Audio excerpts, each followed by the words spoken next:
Потребно е да имаат капацитет. Јована Лозановска е една од тројцата студенти кои денеска на Машинскиот факултет во Скопје ги презентираа своите идеи за ова ѓубре. Буквално го гледате насекаде. По зелените површини, во преполните контејнери. И според овие студенти има неколку решенија за овој проблем.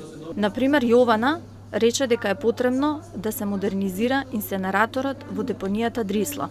Би можеле со модернизирање на инсенераторот, односно постројката за согорување, да ги искористиме максималните бенефити што оваа постројка ги нуди, односно со согорување на вкупниот отпад, медицински отпад, доколку би се искористувала таа топлина, би можело да ги снабдуваме домакинствата и индустријските капацитети со електрична енергија и би можело да се загреваат дел од домакинствата. Со студентите кои што работевме по предметот енергија од отпад, според нивниот професор Даме Димитровски, нивните решенија се дел од кампањата за подобра животна средина.